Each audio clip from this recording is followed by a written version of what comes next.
वो इस लड़की की अंकल की मौत हो जाती है, तब इस लड़की को मारने के लिए बहुत सारे किलर्स उसके अंकल के घर आ जाते हैं। उसको पता भी नहीं होता कि वो किलर्स कौन हैं और उसको क्यों मारना चाहते हैं, लेकिन उसको अपने अंकल के घर कई छुपे हुए वेपन्स मिलते हैं, जिससे उसको समझ आता है कि उसके अंकल कोई नॉर्मल इंसान नहीं थे। अब ये लड़की कैसे उन किलर्स से बच पाएगी और कैसे अपने अंकल की सच्चाई का पता करेगी, ये मैं इस वीडियो में एक्सप्लेन करने वाला हूँ। इस ड्रामे का नाम अ सॉप फॉर किलर्स है और मैं इसके सीजन 1 को एक्सप्लेन करने वाला हूँ। इसका सीजन 2 भी है और मैं उसको भी इस सीजन को एक्सप्लेन करने के बाद एक्सप्लेन करूंगा। मुझे पूरा यकीन है कि आपको ये ड्रामा बहुत पसंद आएगा, इसलिए वीडियो को एंड तक जरूर देखना। तो अब बिना किसी देरी के वीडियो को स्टार्ट करते हैं। कहानी की शुरुआत एक छोटे से टाउन से होती है, जहां अनाउंसमेंट होती है कि शाम 6 बजे तक फायर आर्म ट्रेनिंग होने वाली है। इसलिए उस टाउन के लोगों को सेफ प्लेस पर जाने के लिए कहा जाता है, क्योंकि उस एरिया में एंटर करना डेंजरस हो सकता था। दूसरी तरफ कुछ लोग गन्स और राइफल लेकर जा रहे होते हैं। उसमें से संजू नाम का एक आदमी राइफल लेकर एक घर पर एम कर रहा होता है। वो शूट करता है और बुलेट जियान नाम की एक लड़की के पास से निकल जाती है। घर के अंदर मिनाहे नाम की एक लड़की घायल होती है और जंगमिन नाम का एक लड़का जमीन पर गिरा हुआ होता है। जियान पास में पड़ी एक गन लेने की कोशिश करती है, लेकिन संजू दोबारा शूट करता है और वो गन सोफे के नीचे चली जाती है।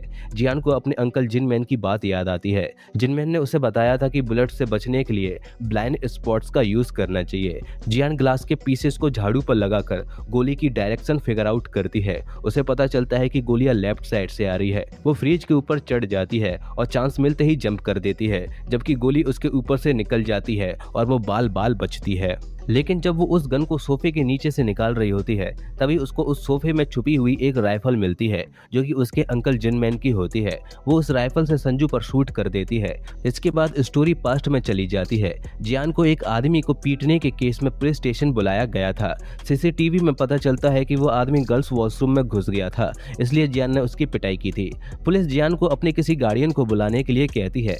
जियान अपने अंकल जिनमैन को कॉल करती है, क्योंकि उसके पेरेंट्स नहीं थे, लेकिन तब उसको पता चलता है कि उसके अंकल जिनमैन की मौत हो चुकी है। जियान को जिनमैन की कुछ पुरानी बातें याद आ रही होती है।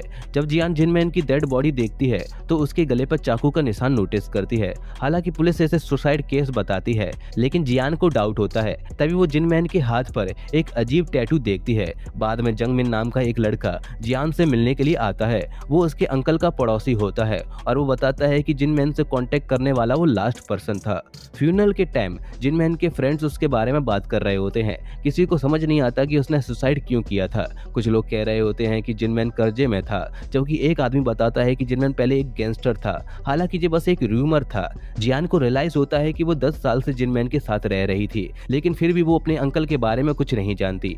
इसी बीच जंगमिन को जिनमैन के बाथरूम से एक पुराने मॉडल का फोन मिलता है, जब वो जिनमैन के बाथरूम को साफ कर रहा था। फिर वो उस फोन को लेकर जियान के पास जाता है। हालांकि जियान ने भी कभी वो फोन अपने अंकल जिनमैन के पास नहीं देखा था। जब वो दोनों उस फोन को चेक करते हैं, तब उस फोन पर एक मैसेज आता है, जिसमें लिखा होता है कि मैंने 70 मिलियन भेज दिए हैं और अब मेरा सामान कब तक आएगा। जब जियान अपने अंकल का बैंक बैलेंस चेक करती है तो अकाउंट में 18 बिलियन पैसे होते हैं। जियान को समझ नहीं आता कि इतना पैसा उसके अंकल जिनमैन के पास कहां से आया, क्योंकि उसके अंकल तो बस एक छोटा सा बिजनेस करते थे। फिर वो दोनों जिनमैन के बिजनेस की वेबसाइट को चेक करते हैं। जंगमिन एक कंप्यूटर एक्सपर्ट होता है, इसलिए वो उस वेबसाइट को चेक करता है। ऊपर से तो वो एक नॉर्मल बिजनेस वेबसाइट लग रही थी, लेकिन अंदर उनको एक हिडन वेबसाइट मिलती है, जिसका नाम मार्थ हेल्प होता है। जियान को याद आता है कि इसी नाम का टैटू उसके अंकल जिनमैन के हाथ पर था। वेबसाइट के अंदर बहुत सारे वेपन्स के फोटो होते हैं। जियान को पता चलता है कि उसके अंकल जिनमैन का normal business actually weapon selling का बिजनेस था। तभी उस वेबसाइट पर एक कस्टमर का मैसेज आता है। वो लिखता है कि उसने पेमेंट कर दी है और उसका ऑर्डर कब तक आएगा। जियान रिप्लाई करती है कि शॉप परमानेंट बंद हो चुकी है और उसके पैसों को रिटर्न कर दिया जाएगा। लेकिन सामने से रिप्लाई आता है, तो क्या जिनमैन मर चुका है, यानी अब तुम भी मरोगी। ये देखकर जियान और जंगमिन दोनों डर जाते हैं। तभी डोर बेल बजती है। बाहर मिनाई नाम की एक लड़की आई होती है। वो बताती है कि वो जिनमैन की प्राइवेट चाइनीज ट्यूटर है, लेकिन उसके पर्स में एक गन भी होती है। इसी वक्त जियान को एक और धमकी भरा मैसेज मिलता है कि खुद को किसी और से मारने मत देना, मैं तुम्हें खुद आकर मारूंगा। फिर स्टोरी पास्ट में चली जाती है, जहां जिनमैन की मदर की मौत हो चुकी थी। जिनमैन को उनकी मौत सस्पिशियस लगती है और वो पोस्टमार्टम करवाना चाहता था। लेकिन उसका बड़ा भाई कहता है कि उनकी मदर ऑलरेडी कैंसर की वजह से बहुत सफ़र कर चुकी थी। उन दोनों के बीच में बहस होने लगती है। उसका बड़ा भाई उस पर बहुत गुस्सा भी कर रहा होता है क्योंकि वो 9 साल बाद वापस घर आया था। लेकिन उसकी वाइफ उन दोनों की लड़ाई को रुकवाती है और जियान, जो कि उस टाइम पर 7 साल की थी, उसको जिन मैन के साथ घर भिजवा देती है। लेकिन उनके जाने के बाद वहाँ पर जिन मैन के भाई और भाभी से मिलने के लिए वही संजू नाम का आदमी आता है, जो कि हमने स्टार्टिंग में जियान पर गोली चलाते हुए देखा था। वो उनसे कहता है कि वो जिन मैन का पुराना फ्रेंड है। फिर हम जिनमैन और जियान को देखते हैं जो कि घर पर होते हैं और वहाँ पर जियान उससे पूछती है कि क्या अब उसकी दादी कभी वापस नहीं आएगी। तब जिनमैन उसको मौत की परिभाषा समझाता है और उससे कहता है कि हमें मौत से डरना नहीं चाहिए बल्कि उसका सामना करना चाहिए। तभी उसे एक सस्पिशियस कॉल आता है जो कि संजू का होता है। उसे समझ आ जाता है कि उसके भाई और भाभी की जान खतरे में है। जिनमैन जियान से कहता है कि उसको एक काम की वजह से बाहर जाना पड़ रहा है, इसलिए अगर कोई घर आए और वो अपने आप को मेरा दोस्त बताए तब भी डोर मत खोलना और उसको एक पजल सॉल्व करने को कहना। अगर वो उस पजल को सॉल्व करता है तभी डोर ओपन करना। उसके जाने के बाद एक आदमी वहां पर आता है, लेकिन जियान डोर ओपन नहीं करती और उससे पजल पूछती है, लेकिन वो आदमी जबरदस्ती डोर ओपन कर लेता है। लेकिन तभी जिन मैन का फ्रेंड वहां पर आकर उस आदमी को मार देता है और फिर वो जियान को सेफली एक रूम में छुपा देता है। लेकिन कुछ देर बाद संजू और उसके साथी वहां पहुंच जाते हैं और संजू जिन मैन के उस फ्रेंड को मार देता है और उसका एक हाथ भी काट देता है, जो जियान अपनी आंखों के सामने देख लेती है। संजू और उसके साथी जियान को ढूंढ रहे होते हैं, लेकिन वो विंडो से बाहर लटकी होती है। संजू उसे ऊपर आने के लिए कहता है, लेकिन जियान नीचे कूद जाती है। कुशन पर गिरने की वजह से उसे ज्यादा इंजरी नहीं होती और वो वहां से भागने लगती है। भागते वक्त उसका एक कार से एक्सीडेंट हो जाता है और आसपास के लोग उसे हॉस्पिटल ले जाते हैं। बाद में हॉस्पिटल में जियान को पता चलता है कि उसके पेरेंट्स का मर्डर हो चुका है। बाद में जियान को हॉस्पिटल में होश आता है, लेकिन हॉस्पिटल में भी एक गैंगस्टर जियान को मारने के लिए पहुंच जाता है। लेकिन जियान वहां से भाग जाती है और वो मुर्दा घर में छुप जाती है और एक कैबिनेट के अंदर चली जाती है जहां पर उसकी मां की डेड बॉडी रखी होती है। गैंगस्टर उस कैबिनेट को खोलने वाला होता है, लेकिन तभी वहां जिनमैन पहुंच जाता है। वो जियान को बाहर निकालता है और उसको संभालता है। एक महीने बाद जिनमैन जियान को एक नई जगह पर शिफ्ट कर देता है। डॉक्टर उसको बताता है कि जियान अभी ट्रामा से गुजर रही है। स्कूल में भी कुछ बच्चे जियान को बुली कर रहे होते हैं और उसके पेरेंट्स की मौत का मजाक उड़ा रहे होते हैं। जियान गुस्से में एक बच्चे को चेयर से चोट भी पहुंचा देती है। स्कूल की छुट्टी के टाइम बाकी बच्चों के पेरेंट्स उन्हें लेने के लिए आए होते हैं, लेकिन जियान के लिए कोई नहीं आता। तभी जिनमैन गाड़ी लेकर आता है, लेकिन वो गुस्से में उसकी गाड़ी में नहीं बैठती। जियान उस ड्रामे की वजह से कुछ भी बोल नहीं रही थी, जिस वजह से उसकी और जिनमैन की बातें भी नहीं हो पा रही थी। दोनों नोट्स के थ्रू कम्युनिकेट करते थे। एक दिन कुछ बच्चे जियान को एक रूम में लॉक कर देते हैं। वहां पर उसे फिर से वही बुरा सपना दिखाई देता है। डर के मारे जियान जिनमैन को आवाज लगाती है। वहां पर जिनमैन आ जाता है और दरवाजा तोड़कर उसे बाहर निकाल देता है। जियान रोते हुए उससे कहती है कि आपको आने में इतनी देर क्यों हो गई। जियान उसको सॉरी बोलता है और खुश भी होता है क्योंकि जियान ने फाइनली बोलना स्टार्ट कर दिया था। धीरे धीरे उन दोनों के बीच में बॉन्डिंग होना स्टार्ट हो जाती है और वो दोनों साथ में टाइम स्पेंड करते हैं। प्रेजेंट टाइम में मिनाहाय जियान से मिलने के लिए आती है और कहती है कि जिनमैन ने उसके बारे में बहुत कुछ बताया है। जियान को उस पर बिलीव नहीं होता, इसलिए मिनाहाय वहां से चली जाती है, ये बोलकर कि वो उससे मिलने के लिए बाद में आएगी। तब जगमीन उसके पास आता है और उसको बताता है कि उसने ऑपरेटर का अकाउंट हैक करके वेबसाइट की डिटेल्स निकाल ली है। उस वेबसाइट को सिर्फ ऑथराइज्ड मेंबर्स यूज कर सकते हैं और हर मेंबर को उसकी कैटेगरी के अकॉर्डिंग एक कोड दिया गया है। कोड रेड उन लोगों के लिए है जो कि किलिंग करते हैं, जैसे कॉन्ट्रैक्ट किलर्स, वो वेपन्स, बॉम्ब्स, पॉइजन तक खरीद सकते हैं। कोड पर्पल जासूस लोगों के लिए है जो कि इंफॉर्मेशन बाय या सेल करते हैं। कोड येलो क्लीनअप क्रू के लिए है, ये लोग क्राइम सीन्स क्लीन करने या बॉडी डिस्पोज करने के टूल्स भी खरीद सकते हैं। और लास्ट में कोड ग्रीन, इसकी कोई पार्टिकुलर कैटेगरी नहीं है। वेबसाइट के रूल के अकॉर्डिंग किसी भी मेंबर को कोड ग्रीन पर अटैक करना अलाउड नहीं है। अगर कोई ये रूल ब्रेक करता है तो सबको कोड ग्रीन को प्रोटेक्ट करना पड़ेगा। जियान पूछती है कि कोड ग्रीन कौन है। जगमीन बताता है कि वेबसाइट का ऑपरेटर ही कोड ग्रीन है, यानी उसके अंकल जिनमैन और अब जियान खुद खुद भी। तभी उनके घर पर एक ब्लास्ट होता है, बाउंड्री डिस्ट्रॉय हो जाती है और ड्रोन्स उनके घर पर अटैक करने लगते हैं। जियान और जंगमिन बैकडोर से भागने की कोशिश करते हैं, लेकिन वहां भी ड्रोन उन पर अटैक कर देता है। दरवाजा बुलेट प्रूफ होता है, इसलिए अटैकर्स बम से ग्लास को तोड़कर ड्रोन को अंदर भेज देते हैं। जंगमिन एक कैबिनेट में छुप जाता है, ड्रोन उस कैबिनेट को भी बम लगाकर उड़ा देता है और जंगमिन को मारने वाला होता है, लेकिन जियान टाइम पर पहुंच जाती है और इस ड्रोन को डिस्ट्रॉय कर देती है। फिर हमें फ्लैशबैक दिखाया जाता है जिसमें हम कुछ लोगों को देखते हैं जो कि जियान को मारने की प्लानिंग कर रहे होते हैं। एक आदमी अपनी बॉडी से अपने कोड को निकालकर बाहर फेंक देता है और कहता है कि अब उसे इस कोड की जरूरत नहीं है। तभी संजू वहां पर आता है और वो सभी लोग जिनमैन से ही वेपन्स परचेज करते थे। संजू अनाउंस करता है कि जो भी जिनमैन की भतीजी जियान को पकड़ कर लाएगा या उसकी जान लेगा, उसको एक बहुत बड़ा बोनस दिया जाएगा। फिर हमें जिनमैन और जियान का एक पास्ट सीन दिखाया जाता है। कुछ लोग जिनमैन के घर के बॉल तोड़ रहे होते हैं। जियान पूछती है कि जब घर बिल्कुल ठीक है तो ये सब क्यों हो रहा है। तब पासन नाम का एक आदमी बताता है कि घर बाहर से तो ठीक लग रहा है, लेकिन एक्चुअली स्ट्रॉन्ग नहीं है, इसलिए इसे रिपेयर करने की जरूरत है। रिपेयरिंग में काफी टाइम लगने वाला होता है, इसलिए जिनमैन और जियान पहाड़ों में घूमने चले जाते हैं। वहाँ जिनमैन को बहुत तेज बुखार आ जाता है। वो जियान को समझाता है कि डिफिकल्ट सिचुएशन में आर्ग्यू करने की वजह सॉल्यूशन ढूंढना चाहिए। जिनमैन उसे मैप देता है और बताता है कि 5 किलोमीटर आगे एक शेल्टर है जहां इमरजेंसी फोन भी होगा। अगर उसको खतरा फील हो तो वो आसमान की तरफ देखकर उसका नाम 3 बार चिल्लाए। जिनमैन कहता है कि स्कूल में जब कुछ बच्चों ने उसे रूम में लॉक कर दिया था, तब भी जियान ने उसका नाम 3 बार पुकारा था और वो उसके पास पहुंच गया था। जियान शेल्टर के पास पहुंचती है, लेकिन अंदर बहुत सारे डेंजरस डॉग होते हैं। वो डॉग्स उस पर अटैक कर देते हैं। तब जियान को जिनमैन की बात याद आती है, जो वीक होते हैं वही डरते हैं। तुम्हें स्ट्रांग बनना है, जो चीज तुम्हें डराती है उसका सामना करो। जियान उन डॉग्स का सामना करने लगती है, लेकिन तभी जिनमैन वहां पहुंच जाता है और गन से डॉग्स को भगा देता है। गाड़ी में जियान उससे पूछती है कि अगर उसके पास गन थी तो उसने उसको पहले गन क्यों नहीं दी। जियान उससे पूछता है कि क्या तुम्हें गन चलाना आता भी है। एक्चुअली जिनमैन ये सब जानबूझकर कर रहा था ताकि जियान को डिफिकल्ट सिचुएशन में सरवाइव करना सिखा सके। बाद में जिनमैन जियान को गन चलाना सिखाता है और गन्स के पार्ट्स के बारे में समझाता है। प्रैक्टिस करते करते जियान शूटिंग करना सीख जाती है। अब स्टोरी प्रेजेंट टाइम में आती है, जहां जियान और जंगमिन ड्रोन्स के अटैक से बच रहे होते हैं। अब मिनाहे को देखते हैं जो कि अपनी गाड़ी से मशीन गन निकालकर जियान की हेल्प करने के लिए जाती है। एक ड्रोन बम ब्लास्ट करता है और जियान और जंगमिन नीचे गिर जाते हैं, लेकिन तभी मिनाहे वहां पर आकर उस ड्रोन को डिस्ट्रॉय कर देती है। मिनाहे जंगमिन को इंजेक्शन देकर उसको बेहोश कर देती है।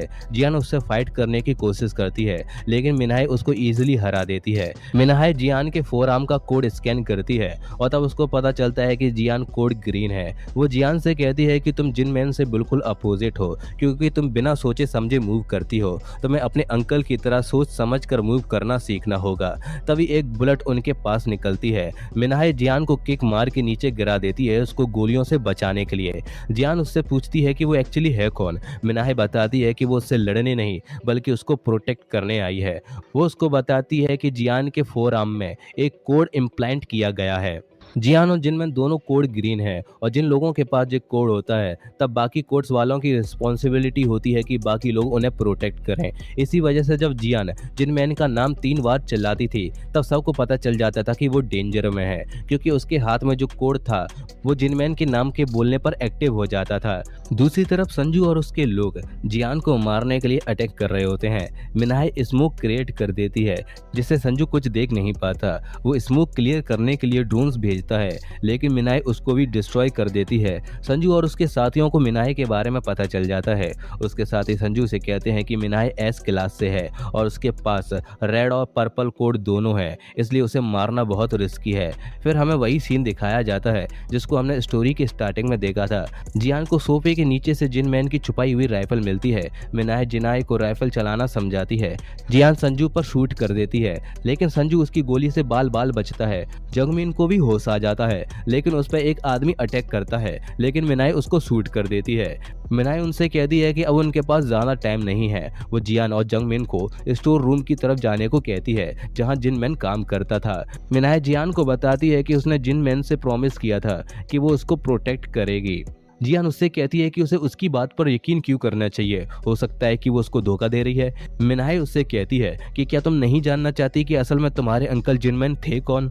फिर वो दोनों स्टोर रूम पहुंचते हैं। बाहर से दुश्मन उन पर फायर कर रहे होते हैं, लेकिन वो दोनों ऐसे तैसे करके स्टोर रूम पहुंच जाते हैं। लेकिन उनको वहां पर डोर पर लॉक मिलता है जिसमें पासवर्ड डालना था। जियान बहुत सारे नंबर ट्राई करती है लेकिन लॉक ओपन नहीं होता। तब उसे याद आता है कि उसके अंकल जिनमैन ने उसको अपने स्कूल आईडी कार्ड का नंबर हमेशा याद रखने को कहा था। फिर जियान वही नंबर एंटर करती है और लॉक ओपन हो जाता है। लॉकर के अंदर एक लिफ्ट होती है जो कि उनको अंडरग्राउंड ले जाती है। नीचे पहुंचकर उनको एक बहुत बड़ा वेयर हाउस मिलता है। वहां पर वो सारे हथियार और इक्विपमेंट होते हैं जो कि उन लोगों ने वेबसाइट पर देखे थे।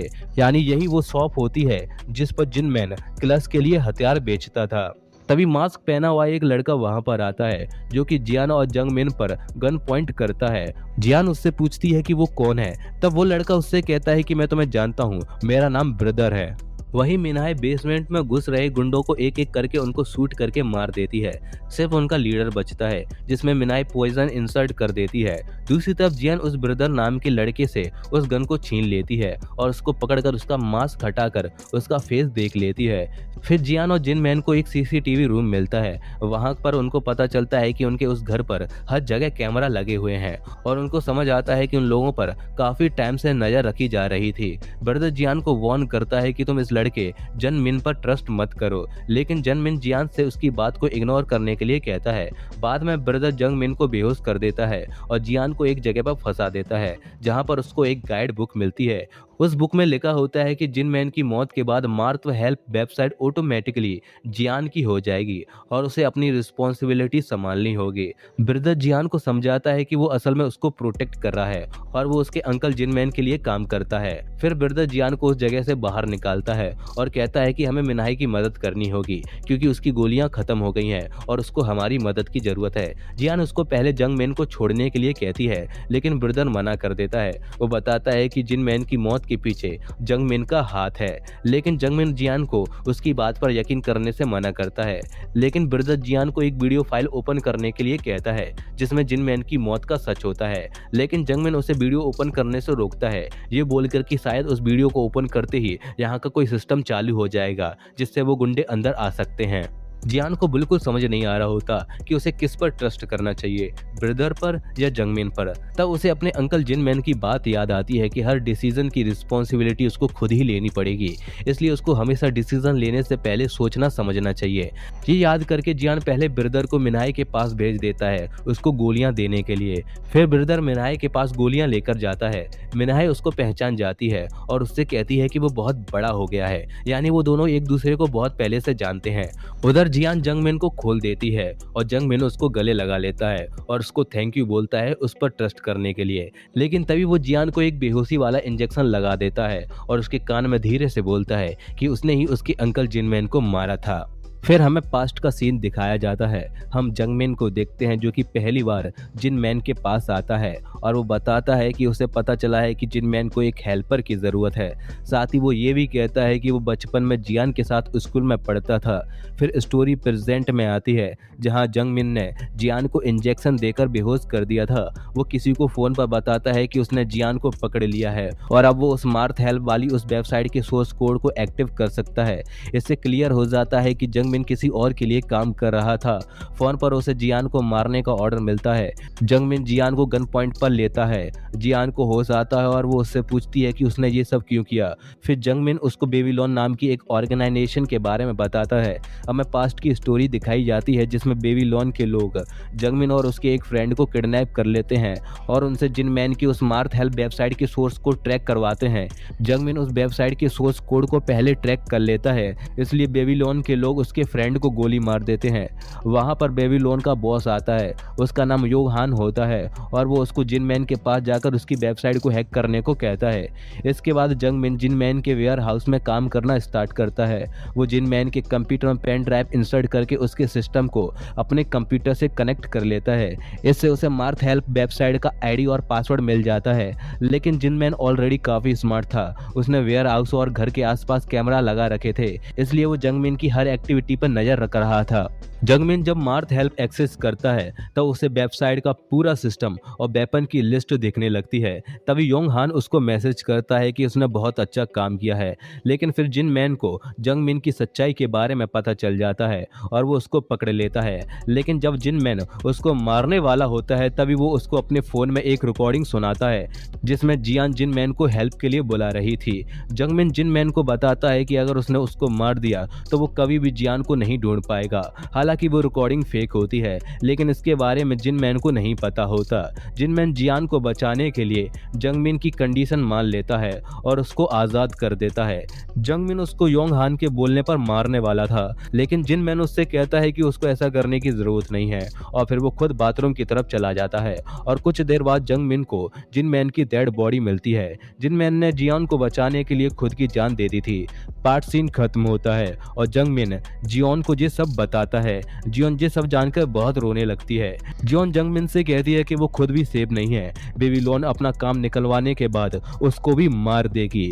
जियोन उसको ये भी याद दिलाती है कि वो कोड ग्रीन है और जिस किसी के पास जो कोड होता है तो बाकियों की रिस्पॉन्सिबिलिटी बनती है कि वो ग्रीन कोड वाले को प्रोटेक्ट करें। लास्ट में बेबीलोन को उसके साथ ही सौदा करना पड़ेगा। जंगमिन को ये सुनकर गुस्सा आता है और वो जियान पर गन तान देता है, लेकिन जियान मौका देखकर उसको किक मार के वहां से भाग जाती है। उधर संजू को ऑर्डर मिलता है कि उसको जियान को जान से नहीं मारना है क्योंकि बेबीलोन को उसका फेस रिकॉग्निशन चाहिए। वहीं जंगमिन जियान को ढूंढ रहा होता है जो कि वहां पर छुप गई थी। वो उससे कहता है कि उसका अंकल जिन मैन भी कोई अच्छा इंसान नहीं था, वो खुद को जिन मैन से ज्यादा स्ट्रॉन्ग समझ रहा था। लेकिन जियान उसके लिए एक ट्रैप सेट कर देती है। जंगमिन स्लैप होकर एक रस्सी में फंस जाता है और जियान उसको वहां पर टांग देती है। दूसरी तरफ मिनहाई के पास गोलियां फिर से खत्म हो जाती है तो ब्रदर वहां की एक दीवार को तोड़ देता है जिसमें बहुत सारे हथियार छुपे हुए थे। ब्रदर उसको बताता है कि जिन मैन ने घर की रीमॉडलिंग जानबूझकर करवाई थी ताकि वेपन्स और डिफेंस इक्विपमेंट्स को छुपाया जा सके। तभी बेबीलोन के लोग एक डेंजरस रिमोट कंट्रोल रोबोट को जियान के घर पहुंचा देते हैं। रोबोट घर के अंदर एंटर करता है, लेकिन ब्रदर अपने कंप्यूटर से वहां के सिक्योरिटी सिस्टम से घर को सील करने लगता है। हालांकि वो रोबोट उस गेट के नीचे आकर उस गेट को बंद नहीं होने देता, जिससे वो किलर्स घर के अंदर घुस जाते हैं। लेकिन फिर मिनाई उन पर अटैक कर देती है और कई किलर्स को अकेले ही हैंडल कर लेती है। लेकिन जब वहां पर बहुत सारे गुंडे आ जाते हैं तब उनकी मदद करने के लिए वहां पर जियान आ जाती है। उसके पास बॉम्ब्स होते हैं जिनको वो उन गुंडों की तरफ फेंक देती है, जिससे ब्लास्ट होता है और वहां के ऑलमोस्ट सभी गुंडे खत्म हो जाते हैं।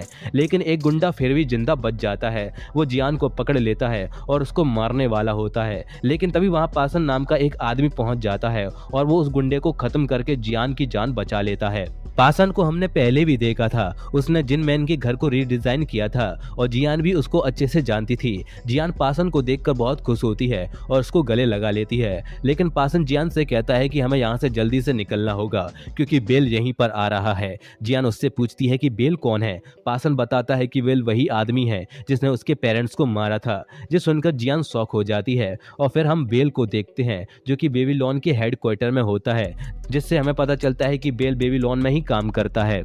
फिर हम 14 साल पहले का सीन देखते हैं जब जिन मैन अपनी एक टीम के साथ एक मिशन पर होता है। हमें पता चलता है कि जिन मैन भी पहले बेबीलोन में ही काम करता था। बेबीलोन एक ऐसी कंपनी थी जो कि आर्मी के लिए ऐसे मिशन करती थी जिनको आर्मी वाले ऑफिशियल नहीं कर सकते थे। जिन मैन अपनी टीम का कैप्टन होता है और उन लोगों का एक ऐसा मिशन होता है जिनमें उन लोगों को बिना किसी इनोसेंट लोगों को मारे एक बड़े बिजनेसमैन को एक जगह से बचाकर लाना था। लेकिन उसकी टीम में संजू और बेल भी होते हैं, लेकिन बेल कई इनोसेंट लोगों को मारने लगता है। जब ये उनका ही एक टीममेट देख लेता है तो बेल उसको भी मार देता है। गोली की आवाज सुनकर जिनमैन वहां पर पहुंचता है, तभी एक छोटा बच्चा भी वहां आ जाता है। जिनमैन बेल और संजू से कहता है कि बच्चे को कुछ मत करना, लेकिन बेल उस बच्चे को भी मार देता है। बेल उससे कहता है कि कोई भी बिजनेस नहीं बचना चाहिए। जिनमैन ये देखकर शॉक हो जाता है। फिर हमें एक कोर्ट रूम का सीन दिखाया जाता है। एक प्रोसिक्यूटर कोर्ट में बताती है कि उनका मिशन एक कोरियन बिजनेसमैन को सेफली कोरिया पहुंचाना था, लेकिन ऑपरेशन के दौरान 9 सिविलियंस की मौत हो गई। प्रोसिक्यूटर पहले संजू से पूछती है कि क्या उन्होंने बिल्डिंग के अंदर सिविलियंस को नहीं देखा था। संजू साफ साफ मना कर देता है। उसके बाद जिन मैन को बिटनेस स्टैंड में बुलाया जाता है। जिन मैन याद करता है कि मिशन के बाद संजू उससे कहता है कि अगर उसने बेल के खिलाफ स्टेटमेंट दिया तो वो सब लोग मुसीबत में आ जाएंगे। संजू ये भी कहता है कि बेल ने उसकी जान बचाई थी, लेकिन जिनमैन सच जानता था। उसे पता था कि बेल ने सिविलियंस को जानबूझकर मारा था, लेकिन फिर भी कोर्ट रूम में जिनमैन कहता है कि मैंने भी वहां पर किसी सिविलियन को नहीं देखा था। इस स्टेटमेंट की वजह से बेल को गिल्टी प्रूव नहीं किया जा पाता और वो नॉट गिल्टी डिक्लेयर होकर रिलीज हो जाता है। उसके बाद वो लोग एक और मिशन पर जाते हैं और वहां पर भी बेल अपनी मनमानी करता है और वहां के इनोसेंट लोगों को मारने लगता है। जब ये सब जिनमैन देखता है तो उसको बेल पर बहुत गुस्सा आता है। वो लोग उस जगह को बम से ब्लास्ट करने वाले थे, लेकिन तभी जिनमैन को वहां पर एक लड़की मिलती है जो कि वहां पर छुपी हुई थी और वो लड़की कोई और नहीं बल्कि मिनहाई थी। जिनमैन को पता था कि अगर बाकी लोगों को उसके बारे में पता चला तो बेल मिनहाई को भी मार देगा, इसलिए वो उसको वहीं पर छुपा देता है। और जब सब लोग बम सेट करके वहां से जा रहे थे तब जिनमैन वहीं रुक जाता है और उनके जाने के बाद वापस मिनहाई को लेने के लिए आता है, लेकिन वहां पर बेल आ जाता है जिसको पहले ही उस पर शक हो गया था। जिनमैन मिनहाई को वहां से जाने को कहता है और फिर उसकी बेल के साथ फाइट होती है, लेकिन बेल उस पर भारी पड़ रहा होता है और वो उसको मारने वाला होता है, लेकिन तभी वहां पर मिनहाई आ जाती है और वो बेल पर गोली चला देती है जिससे बेल घायल हो जाता है। बेल जिनमैन से कहता है कि वो उसको मार दे, अगर उसने उसको नहीं मारा तो फिर वो उससे बदला लेने के लिए उसके पूरे परिवार को खत्म कर देगा। लेकिन बम ब्लास्ट होने में बस कुछ ही सेकंड बचे थे, इसलिए जिनमैन मिनहाई को लेकर वहां से चला जाता है और फिर वहां पर बम ब्लास्ट हो जाता है जिसमें बेल भी खत्म हो जाता है।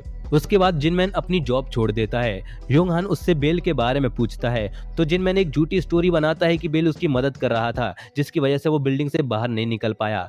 लेकिन जिनमैन के जाते ही योंग हान किसी को कॉल करके जिनमैन पर नजर रखने को कहता है। जिनमैन भी समझ जाता है कि कोई उसका पीछा कर रहा है। तभी उसका एक पुराना दोस्त उससे मिलने के लिए आता है, लेकिन वो उसको इशारा करता है जिससे उसका फ्रेंड भी समझ जाता है कि कोई उनको देख रहा है और फिर वो उससे बिना मिले वहां से निकल जाता है। फिर जिनमैन अपने बड़े भाई के घर जाता है और वहां पर वो अपने परिवार से मिलता है जिनसे वो 8-9 साल बाद मिल रहा था और वहीं पर वो जियान से पहली बार मिलता है। फिर हम संजू को देखते हैं जो कि एक जगह पर शूटिंग की प्रैक्टिस कर रहा होता है, लेकिन तभी उसके पास एक आदमी आता है जिसको देखकर संजू शॉक हो जाता है और वो आदमी कोई और नहीं बल्कि वेल होता है जो कि अभी भी जिंदा होता है और उसका आधा फेस बॉम्ब ब्लास्ट की वजह से जल गया होता है। फिर हम जिनमैन के फ्रेंड को देखते हैं, उसका नाम होंडा होता है। उसके पास एक बॉक्स आता है जो कि जिनमैन ने भेजा था। होंडा जैसे ही बॉक्स ओपन करता है उसके अंदर मिनाई होती है। होंडा बोल नहीं सकता था, इसलिए मिनाई उसे जिनमैन का मैसेज दिखाती है जिसमें जिनमैन ने उसके लिए मैसेज लिखा था कि उसको कुछ टाइम के लिए मिनाई का ध्यान रखना होगा। फिर हम जिनमैन को देखते हैं जो कि अपनी फैमिली के साथ फोटो खिंचवाने आया होता है। फिर हमें जिनमैन की मॉम की कंडीशन दिखाई जाती है। वो बहुत ज़्यादा बीमार होती है क्योंकि उनको कैंसर होता है। उसकी मॉम जिनमैन से कहती है कि अपनी फैमिली का हमेशा ध्यान रखना, स्पेशली जियान का। फिर हम होंडा और मिनाई को देखते हैं जो कि एक जगह पर होते हैं। होंडा सीसीटीवी में किसी को नोटिस करता है और गन लेकर डोर की तरफ जाता है, लेकिन वहां पहुंचकर उसको पता चलता है कि वो कोई दुश्मन नहीं बल्कि जिनमैन था। जिनमैन होंडा से कहता है कि तुम आर्म डीलर हो और तुम्हारी सिक्योरिटी इतनी वीक कैसे है कि मैं इतनी आसानी से अंदर आ गया। मिनाई जिनमैन को देखकर बहुत खुश होती है और उसको गले लगा लेती है। फिर हम होंडा और जिनमैन को बातें करते हुए देखते हैं। होंडा बोल नहीं सकता था, इसलिए वो लोग साइन लैंग्वेज में बात कर रहे होते हैं। जिनमैन होंडा से पूछता है कि क्या उसको बेल की बॉडी मिली। होंडा उसको बताता है कि सिक्योरिटी टीम ने सर्च किया था और उनके अकॉर्डिंग उस ब्लास्ट के बाद बेल का सर्वाइव करना इम्पॉसिबल है। होंडा जिनमैन से पूछता है कि अब वो क्या करेगा। जिनमैन के पास कोई क्लियर आंसर नहीं होता। तब होंडा उसे अपने साथ काम करने का ऑफर देता है। वो एक हथियार बेचने वाली ऑनलाइन शॉपिंग मॉल स्टार्ट करना चाहता था। होंडा खुद कंप्यूटर एक्सपर्ट नहीं था, लेकिन उसका छोटा भाई कंप्यूटर में जीनियस था। और तब हमें पता चलता है कि असल में ब्रदर जिसको हमने पहले देखा था वो होंडा का छोटा भाई है। फिर हम बेल को देखते हैं जो कि अपनी टीम के साथ होता है और जिनमैन के परिवार को खत्म करने की प्लानिंग बना रहा होता है, जिसमें उसकी टीम भी उसका साथ दे रही होती है। फिर बेल जिनमैन की मॉम के पास जाता है जो कि हॉस्पिटल में एडमिट होती है। वो जिनमैन की मॉम को मार देता है। बाद में जब उसकी मॉम का अंतिम संस्कार होता है तब जिनमैन अपने बड़े भाई से कहता है कि उसको उनकी मॉम की सडनली मौत पर शक हो रहा है, इसलिए उनको इसकी जांच करवानी चाहिए। लेकिन उसका बड़ा भाई ऐसा करने से मना कर देता है, ये बोलकर कि उनकी मॉम ऑलरेडी कैंसर से लड़ रही थी। उसकी वाइफ जिनमैन को जियान को घर ले जाने को कहती है, लेकिन जिनमैन और जियान के जाते ही वहां पर संजू आ जाता है। संजू जिनमैन के भाई और भाभी को बताता है कि वो जिनमैन का पुराना फ्रेंड है और जिनमैन ने उसे कुछ सामान लाने के लिए भेजा था। फिर वो उनको किसी तरह टेरेस पर ले आता है और वहां पर बेल और उसकी टीम होती है जो कि उन लोगों को मार देते हैं। और वो लोग ऐसा सीन क्रिएट करते हैं कि लोगों को लगे कि जिनमैन के भाई ने ही अपनी वाइफ को चाकू मार दिया था और फिर खुद बिल्डिंग से कूदकर सुसाइड कर लिया। फिर हमें वही सब सीन दिखाए जाते हैं जो कि हम ऑलरेडी देख चुके हैं कि कैसे फिर वो लोग जियान को मारने के लिए घर आते हैं जब जिनमैन वहां पर नहीं होता। लेकिन जिनमैन का फ्रेंड यानी होंडा आ जाता है जो कि जियान को बचा लेता है, लेकिन संजू होंडा को मार देता है जो कि जियान भी देख लेती है। फिर जियान अपने घर की विंडो से कूद कर भाग जाती है, लेकिन रास्ते में उसका एक गाड़ी से एक्सीडेंट हो जाता है और वहाँ के आसपास के लोग उसको हॉस्पिटल ले जाते हैं। वहीं दूसरी तरफ जिनमैन को भी मारने की कोशिश की जाती है, लेकिन जिनमैन उन सभी को खत्म कर देता है जो कि उसको मारने के लिए आए थे। उसको एक आदमी से वेल के जिंदा होने के बारे में भी पता चल जाता है। फिर जिनमैन पासन के पास जाता है। हमें पता चलता है कि पासन भी पहले उसकी टीम में हुआ करता था, लेकिन बेल की हरकतों की वजह से उसने अभी बेबीलोन छोड़ दिया था। जिनमैन घायल था, इसलिए वो उससे हेल्प मांगता है। वो उसका दोस्त था, इसलिए वो उसकी हेल्प भी करता है। उसके बाद जिनमैन जियान को एक ऐसी जगह लेकर आता है जहां पर बेबीलोन के लोग उसको ढूंढ ना सके, और फिर वो होंडा के उस online weapon selling shopping mall का बिजनेस भी हैंडल करने लगता है, जिसमें उसकी मदद होंडा का छोटा भाई ब्रदर भी करता है। और टाइम के साथ साथ जिनमैन जियान को ट्रेन भी कर रहा होता है, ताकि कभी अगर बेबीलोन के लोग उसको ढूंढ ले तो वो अपने आप को प्रोटेक्ट कर सके। और अब स्टोरी फिर से प्रेजेंट टाइम में आ जाती है। हम संजू को देखते हैं, जिसके साथ उसकी टीम के किलर्स भी होते हैं जो कि जियान को मारने आए होते हैं। संजू उन्हें वार्निंग करता है कि मिनाई को लाइटली ना ले, वो बहुत खतरनाक है और उसने पहले ही उनके कई आदमियों को मार दिया है। दूसरी तरफ पासन मिनाई को रूम में लेकर आता है और उसकी चोटों पर पट्टी करता है। वहीं ब्रदर अंदर के रूम्स को चेक कर रहा होता है, जहां उसे एक वायर मिलती है जो एक्चुअली जिनमैन का लगाया हुआ ट्रैप था। वहीं जियान मिनाई से कहती है कि उसे जिंदा रहना होगा। मिनाई उससे कहती है कि उसे मरने से डर नहीं लगता। जियान को जिनमैन की कही हुई सेम बात याद आती है और वो मिनाई से पूछती है कि क्या वो जिनमैन को पसंद करती है। मिनाई उससे कहती है कि अभी इन सब बातों का टाइम नहीं है। पासन कहता है कि उन्हें शॉपिंग मॉल के अंदर जाना होगा, लेकिन ब्रदर बताता है कि अंदर जिनमैन ने ट्रैप लगा रखे हैं, इसलिए वहां जाना डेंजरस हो सकता है। वो बताता है कि शॉपिंग मॉल को सिर्फ उसका रजिस्टर्ड मैनेजर ऑपरेट कर सकता है। जिनमैन के ना होने पर वो खुद मॉल को मैनेज कर रहा था और पिछले 14 सालों में वो मॉल कभी भी खाली नहीं रहा। लेकिन फिलहाल बिल्डर और जियान दोनों ही मॉल से बाहर थे और अभी उनको फिर से अंदर जाने के लिए प्रोटोकॉल को रिस्टार्ट करना पड़ेगा, जो कि 24 घंटे के बाद ही पॉसिबल है। इसी बीच जंग मिन जियान के ट्रैप से निकल जाता है और कंप्यूटर पर वेबसाइट को एक्सेस कर रहा होता है। ब्रदर भी अपने लैपटॉप पर लगा होता है और वो समझ जाता है कि जंग मिन भी वेबसाइट को एक्सेस करने की कोशिश कर रहा है। तभी वहां पर एक रोबोट जिनको बेबीलोन के लोगों ने भेजा था वो फिर से एक्टिव हो जाता है। पासन उसको डिस्ट्रॉय करने ही वाला होता है, लेकिन तभी रोबोट के अंदर से एक बहुत हाई पिच साउंड निकलती है। साउंड इतनी पावरफुल होती है कि आसपास के ग्लास भी टूटने लगते हैं। ब्रदर भी इससे बेहोश हो जाता है, इसलिए जियान ब्रदर को ऐसे तैसे करके एक रूम के अंदर ले जाती है। वहीं मिनाई उस रोबोट को डिस्ट्रॉय करने वाली होती है, लेकिन तभी एक कार अंदर आ जाती है और उस कार में संजू और वो किलर्स होते हैं। संजू मिनाई को फिर से घायल कर देता है। वहीं पासन संजू के साथ आई किलर्स से लड़ रहा होता है। दूसरी तरफ संजू जियान को ढूंढ रहा होता है। वो कहता है कि बचपन में जियान विंडो से भाग गई थी, लेकिन यहाँ तो विंडो भी नहीं है, अब वो कहाँ पर जाएगी। संजू बेड के नीचे देखता है जहाँ पर जियान छुपी हुई थी। जियान अचानक संजू पर अटैक करती है, लेकिन संजू उसे पकड़ लेता है और उससे कहता है कि वो अभी उसको नहीं मार सकता क्योंकि उसे जियान के फेस की जरूरत है। लेकिन तभी ब्रदर जियान को बचाने के लिए संजू पर हमला कर देता है और जियान को वहां से भागने को कहता है। जियान वहां से भाग जाती है। वहीं संजू ब्रदर को गोली मार देता है। जियान भागते हुए वेयर हाउस के अंदर आ जाती है और वहां पर छुप जाती है, लेकिन संजू वहां भी आ जाता है। जियान को एक गन मिलती है और फिर वो संजू पर गन पॉइंट कर लेती है और उससे पूछती है कि क्या उसी ने उसके मॉम डैड को मारा था। संजू उससे कहता है कि ये सब बहुत कॉम्प्लिकेटेड है और फिर वो जियान से पूछता है कि क्या उसे लगता है कि जिनमैन एक अच्छा इंसान था। तभी अंदर से एक आवाज आती है और वो दोनों वहां पर छुप जाते हैं। असल में वेयर हाउस का गेट ओपन होता है और उसमें से जंग मिन बाहर निकलता है। उसके पास एक राइफल भी होती है। वो हवा में फायरिंग करते हुए बेबीलोन कंपनी को गाली देता है। वो कहता है कि जिनमैन को मैंने मारा था, लेकिन अब बेबीलोन कंपनी जिनमैन की मौत का क्रेडिट ले रही है। संजू को पता ही नहीं होता कि जंगमिन है कौन। जंगमिन अपनी सारी ब्लड्स को खत्म कर देता है। तब संजू उसको पकड़ लेता है और उससे कहता है कि वो इतना बड़ा गधा है कि वो उस पर एक गोली भी वेस्ट नहीं करना चाहता और फिर वो एक कुल्हाड़ी से उसकी जान ले लेता है। फिर संजू जियान को ढूंढते हुए शॉपिंग मॉल के अंदर आता है। वो जियान को ढूंढ कर उस पर अटैक कर रहा होता है, लेकिन जियान उसके हर अटैक से बच जाती है। संजू जियान की स्किल्स की तारीफ करता है और कहता है कि उसे उसकी टीम में होना चाहिए। फिर वो जिनमैन के पेरेंट्स के लिए सॉरी बोलता है और बताता है कि उसके अंकल जिनमैन ने भी बहुत सारे लोगों की जान ली थी। संजू कहता है कि उसकी टीम एक फैमिली थी, लेकिन जिनमैन ने सब कुछ डिस्ट्रॉय कर दिया और जियान को भी प्रॉब्लम में छोड़कर मर गया। संजू जियान से बातें करते करते वहां पर बम भी फिट कर रहा होता है। जियान जैसे ही वहां से निकलती है बम ब्लास्ट हो जाता है और वो घायल हो जाती है। फिर हम ब्रदर को देखते हैं जो कि अभी भी जिंदा होता है क्योंकि उसने बुलेट प्रूफ जैकेट पहना होता है। फिर हम संजू को देखते हैं जो कि जियान को ढूंढ रहा होता है, लेकिन तभी जियान एक कार लेकर संजू की तरफ बढ़ती है उसको ठोकने के लिए,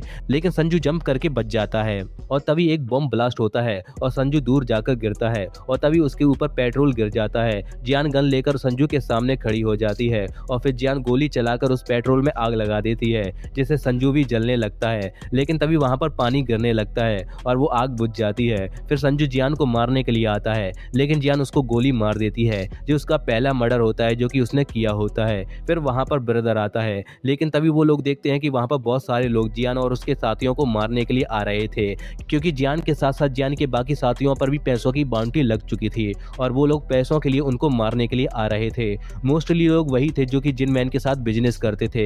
ब्रदर जियान से कहता है कि अब वो यहाँ की ओनर है और डिसीजन भी उसको ही लेना होगा।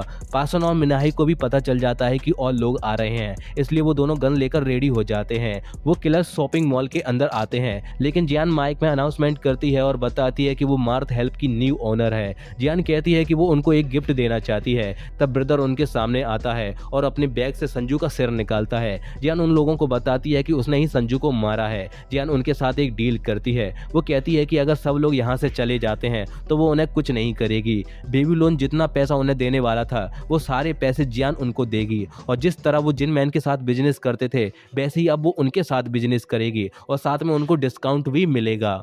लेकिन अगर उन्होंने उसकी बात नहीं मानी तो वो सबको यहीं मार देगी।